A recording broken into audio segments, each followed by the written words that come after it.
அஸ்ஸலாமு அலைக்கும். உங்கள் ஜும்மா மேடை சேனலை சப்ஸ்கிரைப் செய்யுங்கள். பெல் பட்டனை அழுத்துங்கள்.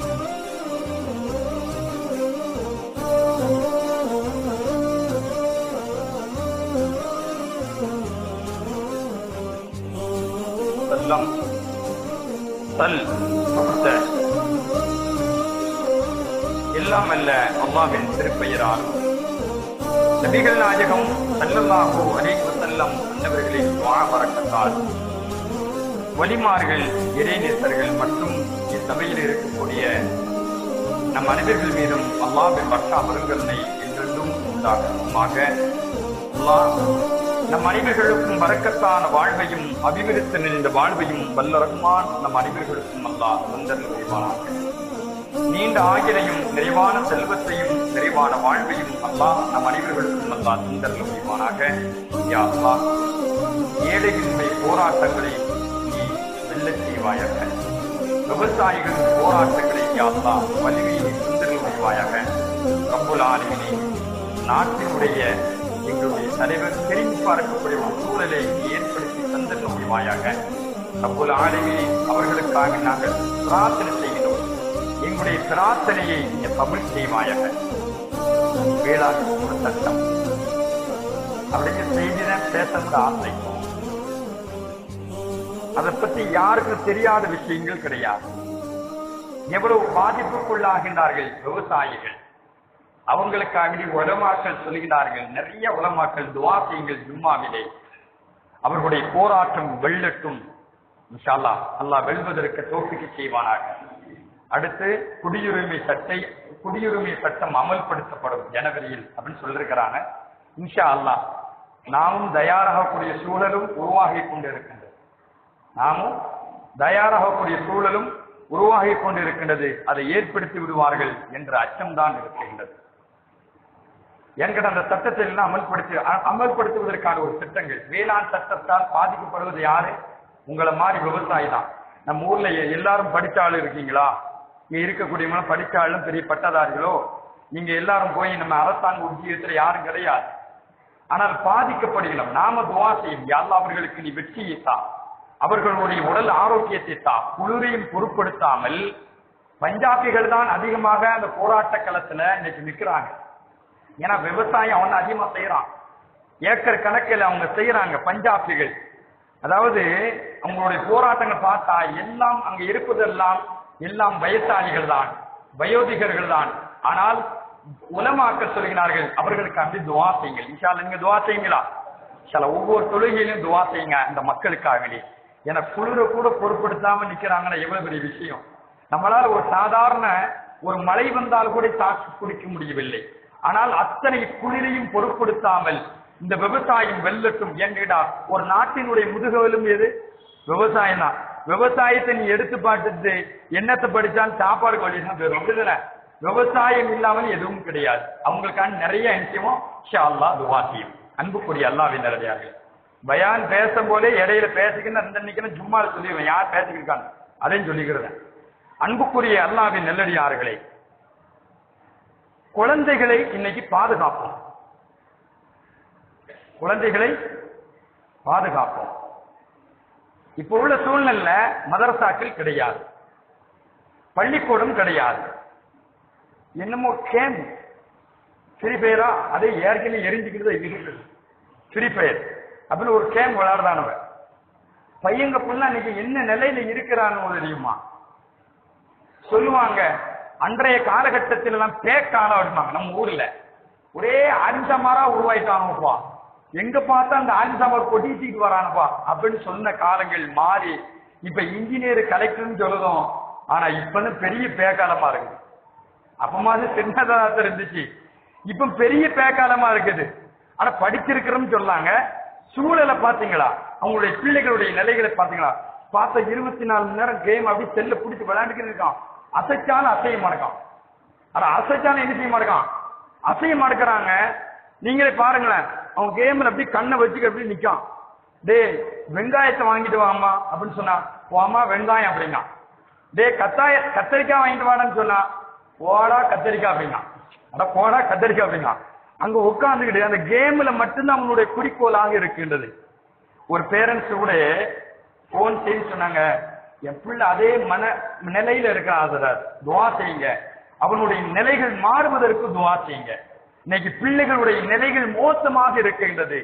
பள்ளிக்கூடம் கிடையாது அப்படிதானே, சரி அதை விட்டு ஆன்லைன் கிளாஸ் போனா அல்லல்லாவே அதை விட கொடுமை வேற எங்கேயும் கிடையாது. ஆன்லைன் கிளாஸ் படிக்க வேணாம்னா இப்ப உடனே அஜத்து படிக்க கூடாதுன்னு சொல்றாரு அப்படின்னு நினைச்சுக்க கூடாது.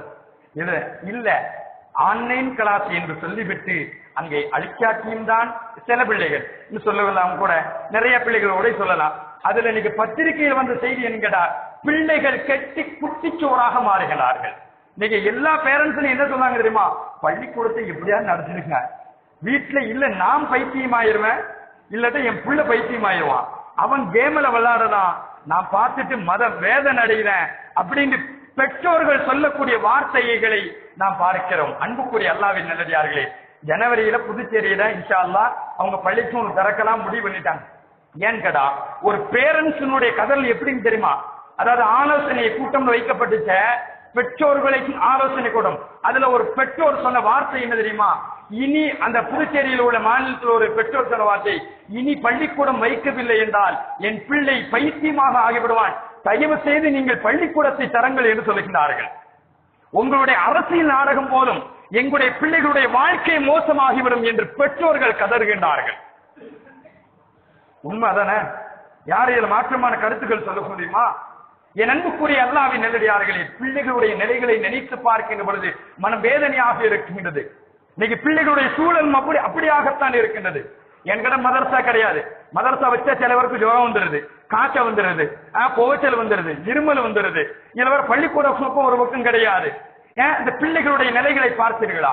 எத்தனை பேரண்ட்ஸ்கள், எத்தனை பெற்றோர்கள் மனம் வேதனைப்படுகிறார்கள். என் பிள்ளைகளுடைய நிலை இப்படி இருக்குத, இவ்வளவு மோசமாகிவிட்டது என்று வேதனைப்படுகிறார்கள். அன்புக்குரிய அல்லாஹ்வின் நல்லடியார்களே, இன்னைக்கு உள்ள சூழல் தெரியுமா, நம்முடைய பிள்ளைகளை பாதுகாக்க வேண்டும்.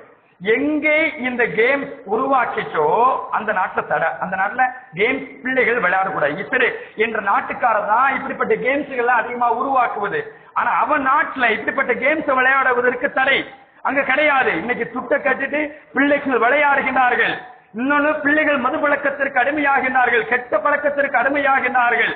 என் அன்புக்குரிய அல்லாஹ்வின் நல்லடியார்களே, பிள்ளைகளை நாம் பாதுகாக்க வேண்டும் என்ற ஒரு சூழல் இருக்கின்றது.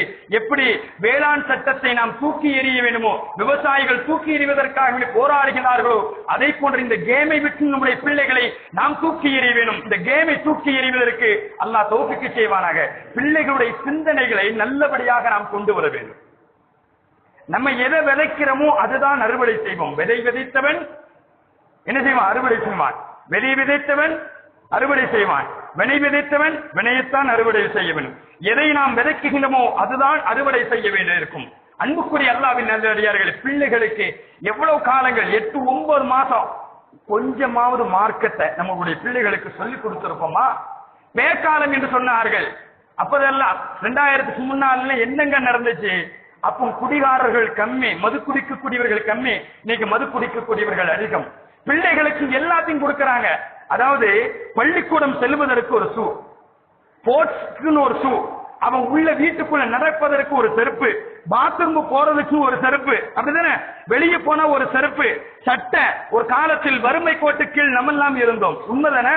யாரும் சொல்ல முடியுமா? இல்லண்டு ஒரு காலகட்டத்தில் பெருநாளைக்கு மட்டுமே நாம் சாப்பிடக்கூடிய ஒரு சூழலும் இருந்துச்சு. இட்லி தோசை, எங்க வீட்டுல இட்லிப்பா அப்படிலாம் இருந்துச்சு.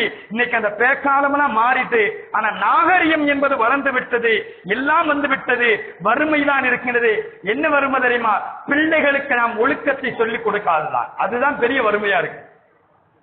பிள்ளைகளை நல்ல சீர்திருத்தமாக கொண்டு வரவில்லை, அதுதான் இன்னைக்கு வறுமையாக இருக்கின்றது, அதுதான் கஞ்சத்தனமாக இருக்கின்றது. அன்புக்குரிய அல்லாஹ்வின் நல்லடியார்களே, குர்ஆன்ல பிள்ளைகளை குறித்து அல்லாஹ் என்ன சொல்றான் தெரியுமா?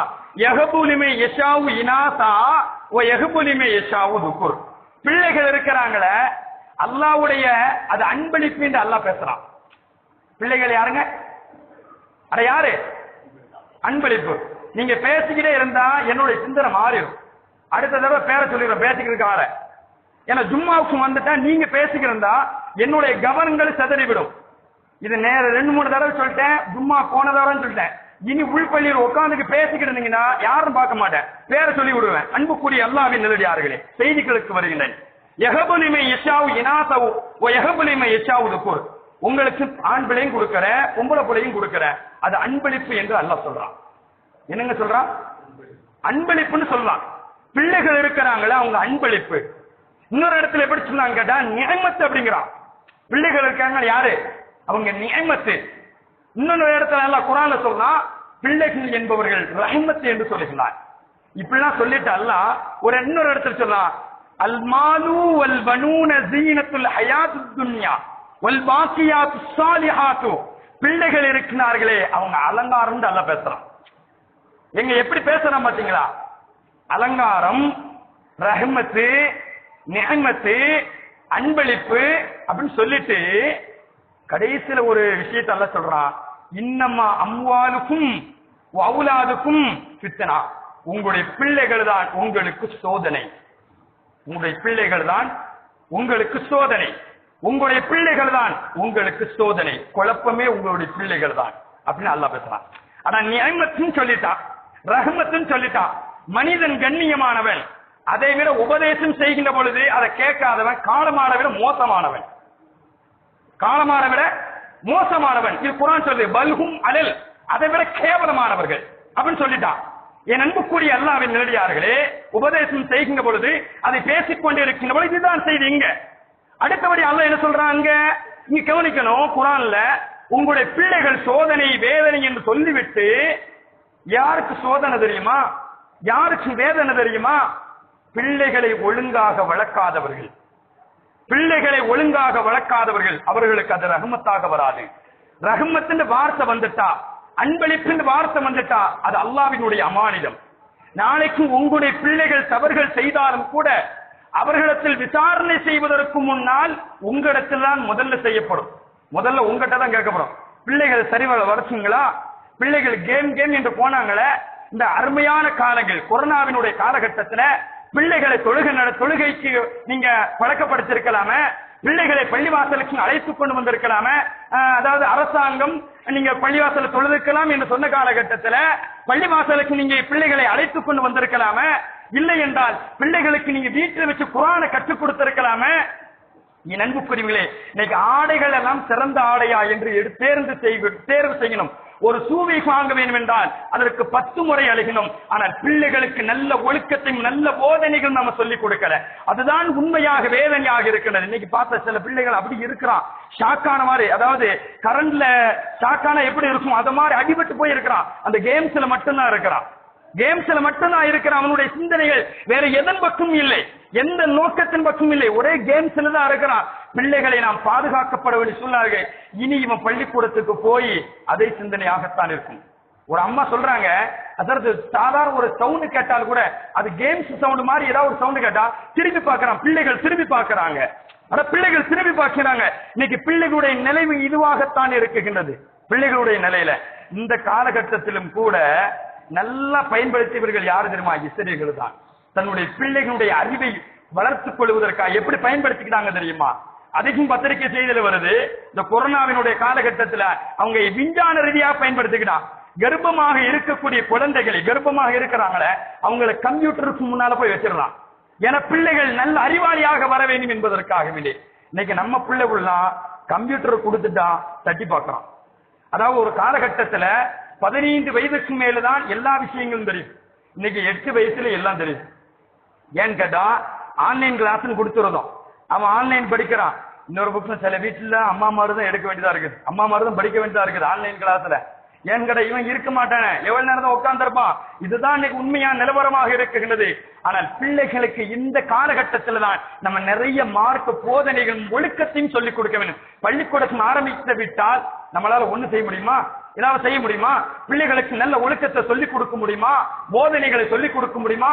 இப்படி வாழுப்பான்னு சொல்லணும். இப்படி வாழாத இந்த நிலைகளை இருந்து போவான்னு சொல்லிக் கொடுக்கணும் பிள்ளைகளுக்கு. ஆனால் அவர்கள் வைத்த காரணத்தினால் பிள்ளைகள் பிறக்கக்கூடிய பிள்ளைகள் மருத்துவர்கள் சொல்கிறார்கள் அறிவாளியாக பிறக்குகிறார்கள். நம்ம பிள்ளைய அறிவாளியாக ஆக்கி அறிவாளியாக பிறந்த பிள்ளைகளை நாம் முட்டாளாக ஆக்கி கொண்டிருக்கிறோம். காரணம் கேட்டா செல்போனை கையில கொடுத்துருதோம். அத செல்போனை கையில கொடுத்துருதோம். அவன் அதை மட்டும்தான் நோண்டிக்கு இருக்கிறான். அதாவது தகப்பனுக்கு தெரியாத விஷயங்கள் எல்லாம் பிள்ளைகளுக்கு இன்னைக்கு தெரிகிறது. என் பிள்ளை கெட்டிக்காரங்க, எப்படி என் பிள்ளை கெட்டிக்காரன் எதுல? செல்ல நோண்டுவதில்ல. அதுல அசிங்கமான ஒரு விஷயத்தை உதாரணம் நம்மளே பார்த்திருந்தோம். அசிங்கமான விஷயத்த அவன் எடுத்து பார்த்தா என்ன நிலைமையாகும்? அப்ப நம்ம வாப்பா இப்படித்தான் பாப்பாரோ, நம்முடைய அத்தா இப்படித்தான் பாப்பாரோ, நம்ம யதார்த்தமா நீங்க வந்திருக்கோம், அதுல யூடியூப்ல வந்திருக்கோம். அப்ப நம்முடைய பாப்பா இப்படிதான் இருப்பாரா, நம்முடைய அம்மா இப்படிதான் இருப்பாங்களா என்ற சிந்தனைக்கு ஆளானாம்னா நாளைக்கு கியாமத் நாள்ல முதல்ல யார் பதில் சொல்லணும்? அல்லாஹ்ட்ட நாம தான் பதில் சொல்ல வேண்டும். அல்லாஹ் பிள்ளைகளை விசாரிப்பதற்கு முன்னால் நம்மிடத்தில் தான் அல்லாஹ் விசாரிப்பான். அதற்கு உமர் ரலியல்லாஹு தஆலா ஒரு செய்தி சொல்றேன். இந்த செய்தியை மட்டும் உங்களுடைய வாழ்க்கையில பாருங்க எப்படி கடைபிடிச்சிருக்கிறாங்க. இன்னைக்கெல்லாம் பெரிய பெரிய அதிகாரியாக பெரிய பெரிய தலைவராக இருப்பதான் பெரிய விஷயம் இல்ல, அது ஒழுங்கா இருக்கான முதல்ல பார்க்கணும். அட பெரிய பெரிய விஷயத்துல பெரிய பெரிய விஷயத்துல பதவியில இருப்பதும் பெரிய விஷயம் இல்ல, அது ஒழுங்கா இருக்கிறாரான்னு பார்க்கணும். இங்க பாருங்க ஒரு தகப்பனுடைய ஸ்தானத்துல பார்க்கணும். அதற்கு உமர் அவங்களுக்கு 2 பிள்ளைங்க, ஆம்பளை பிள்ளைங்க. அப்துல்லாஹ் இப்னு உமர்னு ஒரு ஆளு, இன்னொரு அப்துல் ரஹ்மான், இன்னொரு பொம்பளை பிள்ளை ஹப்சா நாயகம். இவங்க இருக்கிறாங்களா, அதுல அப்துல் ரஹ்மான் அவங்க ஒரு நேரத்தில் மிஸ்ருக்கு போனாங்க. எங்க போனாங்க? மிஸ்ருக்கு வியாபாரத்துக்கு போனாங்க. போன நேரத்தில் தண்ணீர் தாகம் எடுத்த உடனே என்னாச்சுன்னு கேட்டா அந்த பேரிச்சம்பழம் போட்ட தண்ணீரை குடிச்சிருந்தாங்க.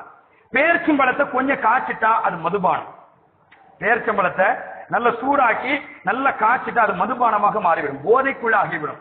அதுக்கான அஜர்த்தி இது இப்படி சொல்லி கொடுக்க நினைக்கிறாங்க. அது அந்த நேரத்தில் நடந்த செய்திகளை நான் சொல்றேன். ஏன்னு கேட்டா அதற்கு உமர் இப்னு கத்தாப் ரலியல்லாஹு தஆலாவுடைய மகன் அது குடிச்சோடனே ஒரு போதையாக இருக்குது. போதை ஆன உடனே ஆகா இது மதுவினுடைய இதெல்லாம், ஆனா மது கிடையாது, ஆனா ஒரு போதை மாதிரி ஆயிருக்கு. போதை மாதிரி ஆன உடனே மிஸ்ர்ல அப்துல் ரஹ்மான் அப்துல் ரஹ்மான் அப்படின்ற அதாவது ஒரு சஹாபி அங்க கவர்னரா இருக்கிறாங்க. அம்ர் இப்னு ஆஸ் ரலியல்லாஹு தஆலா கவர்னரா இருக்கிறாங்க. போய் சொன்னாங்க நான் இப்படி குடிச்சிட்டேன், நான் வந்த தாகம் தான் எடுத்துச்சு, யதார்த்தமாக சூடாக்கப்பட்டதா இருந்துச்சு, ஆனா அதை குடிச்சதற்கு பின்னால எனக்கு ஒரு மயக்கம் வந்துட்டு, அதுல மயக்கம் இருந்துச்சு, போதை மாதிரி இருந்துச்சு. மது குடிச்சா எனக்கு என்ன சட்டத்தை அமல்படுத்துவீங்களோ இந்த நாட்டுல இஸ்லாமிய ஷரியத்து சட்டப்படி நீங்க என்ன செய்வீங்களோ எனக்கு கசையடி கொடுத்துங்க அப்படின்னா. யாரு? உமர் ரலியல்லாஹு தஆலாவுடைய மகன். உமர் ரலியல்லாஹு தஆலா மதீனாவில் இருக்கிறாங்க, ஆட்சி செஞ்சுக்கிட்டு 22 லட்சம் சதுர மைல் அளவுக்கு ஆட்சி செய்யறாங்க. ஆனா அவங்களுடைய மகன் யதார்த்தமா குடிச்சுட்டாங்க, வேணும்னு குடிக்கல. தண்ணீர் தாகம். இதுதான் சஹாபி. சஹாபிகளுக்கும் நமக்கும் உள்ள வித்தியாசம் இதுதான். அவங்ககிட்ட ஈமான் இருந்துச்சு, நம்மகிட்ட ஈமான் இல்ல. அவங்ககிட்ட இஸ்லாம் இருந்துச்சு, நம்மகிட்ட இஸ்லாம் இல்ல. அவங்ககிட்ட குர்ஆன் இருந்துச்சு, நம்மகிட்ட குர்ஆன் இல்ல. குர்ஆன் ஓதுனாலே அலர்ஜி தான். குர்ஆன் ஓதுனாலே அலர்ஜி தான். பிள்ளைகள் ஓதுனாலே மயக்கம் வந்துருது சிலவருக்கு. என்னாச்சுன்னு கேட்டா அன்புக்குரிய அல்லாஹ்வின் நல்லடியார்களே, இப்ப அப்துல் ரஹ்மான் இப்ப பார்த்தா உமர் ரலியல்லாஹு தஆலா கூடிய அவங்க மகன் குடிச்சிட்டாங்க. அந்த அம்ர் இப்னு ஆஸ் சொல்றாங்க கசையடி கொடுக்கறாங்க. மது அதாவது உமருடைய மகன், நாட்டின் ஜனாதிபதியுடைய மகன் 22 லட்சம் சதுர மைல் ஆட்சி செய்தாரு, அதனால கொஞ்சம் சாதகமாக எனக்கு நீங்க தீர்ப்பு செஞ்சுக்கலாம் அப்படின்னு நீங்க நினைச்சுறாங்க. ஏன்னு கேட்டா அவங்களே ஒத்துக்கிட்டாங்க, நான் ஏதோ யதார்த்தமா குடிச்சேன், அது மது மாறுது, அல்லாஹ் என்ன தண்டிச்சிருவான், எனக்கு தண்டனை கொடுங்க அப்படின்னாங்க. அங்கே கசையடி கொடுக்கப்பட்டது. கொடுத்ததற்கு பின்னால் உமர் ரலியல்லாஹு தஆலாவுக்கு செய்தி தெரியுது, தன்னுடைய மகன் இப்படி செய்து விட்டார். யதார்த்தமா குடிச்சது கூட உமர் ரலியல்லாஹு தஆலா நேர மதீனாவுக்கு மகனுக்கு கடிதம் எழுதினாங்க, நீ மதீனாவுக்கு வா அப்படின்னாங்க. மதீனாவில் மஸ்ஜித் நபவிக்கு வந்தார். யார்? உமருடைய மகன் வந்தார். வந்த உடனே உமர் ரலியல்லாஹு தஆலா வீட்டுக்குள்ள எல்லாம் ஏத்தல. வந்த உடனே என்ன செஞ்சாங்க? சாட்டை எடுத்தார்கள், எல்லாரையும் அழைத்தார்கள், எல்லா சஹாபிகளையும் அழைத்தார்கள். அழைத்து விட்டு சொன்னார்கள், என் மகன் மது குடிக்கவில்லை, ஆனால் மதுவினுடைய சட்டத்தை நான் நிறைவேற்றுகிறேன். ஏற்கனவே அவர் அடி வாங்கி விட்டார், கசையடி கொடுத்து விட்டேன், இருந்தாலும் நான் குடிக்கிறேன். ஏன் தெரியுமா? இது ஒரு தகப்பனாக இருந்து, இது ஒரு தகப்பனாக மட்டும் இல்லாமல் ஒரு நாட்டின் ஜனாதிபதியாக இருந்து கசையடி கொடுக்கிறார்கள். அங்க இருந்த அத்தனை பேர்களும் கேட்டார்கள், இந்த சட்டத்தை நீங்கள் எப்படி நிறைவேற்றலாம் உமரே? ஏற்கனவே அவர் அடி வாங்கிட்டாரு. இல்ல என் வீட்டுல யாராவது தப்பு செஞ்சாங்கடா, என் பிள்ளையா இருந்தாலும் கூட இங்க நாட்டு நாட்டின் தலைவராகவும் பார்க்கலாம், ஒரு தகப்பனாகவும் பார்க்கலாம். அடித்தார்கள், கசையடி கொடுத்தார்கள். அன்புக்குரிய அல்லாஹ்வின் நல்லடியார்களே, ஒரு பிள்ளையை எப்படி வளர்த்தெடுத்தார்கள். நபிகள் நாயகம் ஸல்லல்லாஹு அலைஹி வஸல்லம் சொல்லுவாங்க, ரஹிமல்லாஹ் இம்ரஅன், அல்லாஹ் ஒருவருக்கு அல்லாஹ் ரஹ்மத்து செய்யட்டும். யாருக்கு தெரியுமா? ரசூலுல்லாஹ் சொன்னாங்க, அல்லக்க அசாகு, கம்ப வீட்டுல தொங்க போட்டிருக்கிறாரு பிள்ளைகளை கண்டிப்பதற்காக வேண்டி.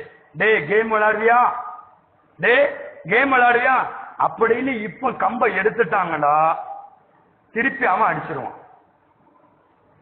அடிச்சிருவான். இந்த சூழல்ல ஜானுக்கு பிள்ளைகள் இருக்கிறாங்க. காரணம் என்ன தெரியுமா? நபிகள் நாயகம் ஸல்லல்லாஹு அலைஹி சொன்னாங்க, அவங்க சின்ன பிள்ளையா இருக்கும் போலயே பள்ளிவாசலுக்கு தொழுகைக்கு அழைச்சிடுவாங்க. இது நபிகளாருடைய சுன்னத்து. இதை நம்ம கடைபிடிச்சிருக்கிறோமா?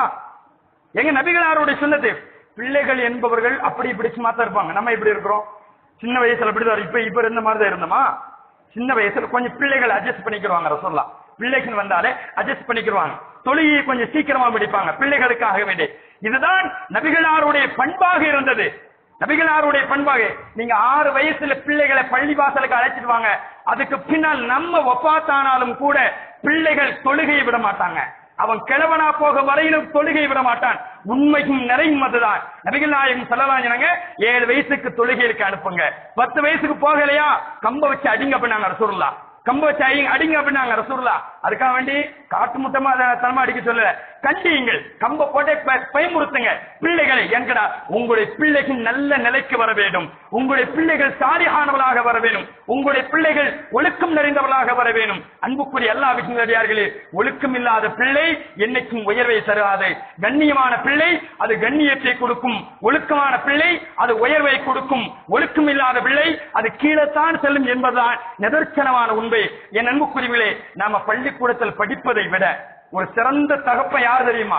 ஒரு சிறந்த தாய் யார் தெரியுமா? ஒரு தகப்பனுக்கும் பொறுப்பு இருக்குது, பிள்ளைகளை வளர்க்கக்கூடிய பொறுப்பு. இன்னைக்கு என்ன கேட்டா, அவன் 50,000 1.5 லட்சம் ரூபாய்க்கு பைக்கு கேட்டாலும் வாங்கி கொடுத்துருவான். 1.5 லட்சம் ரூபாய்க்கு பைக்கு வாங்கிட்டு போறான். எங்கன்னு போய் மோதலாம் தெரியல, அவ்வளவு ஸ்பீடா போறான். 1.5 லட்சம் ரூபாய்க்கு எனக்கு புல்லட் வேணுங்கிறான், இந்த பைக் வேணுங்கிறான், வாங்கி கொடுக்கிறோம். ஆனா பிள்ளைகளுக்கு ஒழுக்கத்தை கொடுத்தமா, மார்க்கத்தை கொடுத்தமா அப்படின்னு பார்த்தா எதுவுமே இல்லை. ஆனால் இவர்கள் நாளைக்கு சொல்வார்கள், வகாலு ரப்பனா இன்னா தஅனா சாதத்தனா வகுபுரானா ஃபல்லூன சபீலா ரப்பனா ஆதிஹிம் லிஃபைனி மினல் அதாபி. எங்க வாப்பா இருக்கிறாரு, பைக் என்ன, கார் என்ன, ஷூ என்ன, நான் கேட்டதெல்லாம் வாங்கி தந்தார். மதுவுக்கு கூட எங்க வாப்பா துட்டு கொடுத்தாங்க. என் பிள்ளை குடிக்க மாட்டான், அவன் குடிச்சாலும் அந்த குற்றம் உங்கள்கிட்ட இருக்குது. அவன் தெரியாமல் குடித்தாலும் கூட அந்த குற்றங்கள் உங்களையும் பாதிக்கும்.